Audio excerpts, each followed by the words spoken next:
Israel और Hamas के बीच युद्ध विराम समझौते के तहत इजरायली जेलों से रिहा हुए 3 दर्जन से ज्यादा फलस्तीनियों को शुक्रवार को वेस्ट बैंक पहुंचाने पर जबरदस्त तरीके से स्वागत किया गया। रिहा किए गए कैदियों में कुछ को छोटे अपराधों के लिए तो कुछ को बड़े हमलों के लिए दोषी ठहराया गया था। इन सभी कैदियों को यरूशलेम के बाहर एक जांच चौकी पर रिहा किया गया, जहां भारी संख्या में फिलिस्तीनी लोग एकत्रित हुए थे। इन लोगों ने नारे लगाए, तालियां बजाई और हाथ मिलाए। रिहा किए गए कैदियों में 15 युवक स्तब्ध दिखाई दे रहे थे, मैले कपड़े पहने, थकावट से चूर।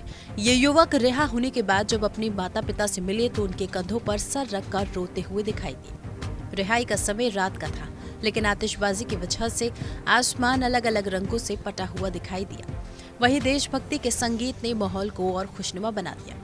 रिहा किए गए कैदियों में से कुछ ने फिलिस्तीनी झंडों को हाथ में लिया हुआ था तो कुछ ने हमास के हरे झंडों को अपने कंधों पर लिया हुआ था। जांच चौकी के बाहर निकलने के बाद उन्होंने जीत का संकेत दिया। रिहा हुए कैदियों में एक 17 साल का लड़का जमाल बाहमा भी था, जो उस दौरान धक्का मुक्की कर रहे पत्रकारों और नारे लगाते हजारों फिलिस्तीनी की भीड़ में कुछ कहने की कोशिश कर रहा था। जमाल ने कहा, मेरे पास शब्द नहीं है, मेरे पास शब्द नहीं है।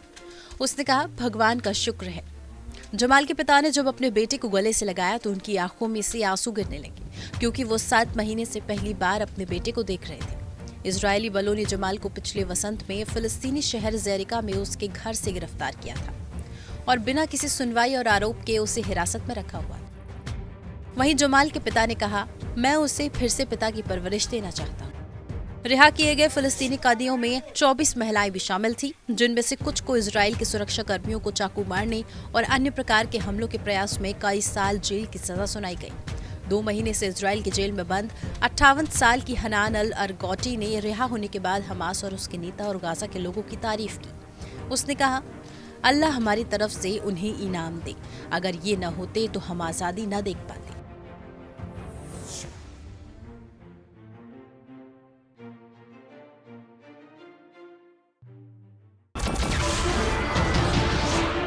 नमस्कार, मैं हूं मानक गुप्ता। अगर आपको हमारा ये वीडियो पसंद आया हो तो इसे लाइक और शेयर जरूर करें और हाँ, हमें सब्सक्राइब और फॉलो करना ना भूलें, ताकि आप देश और दुनिया की कोई खबर मिस ना करें। तो जुड़े रहिए हमारे साथ और देखते रहिए न्यूज़ 24।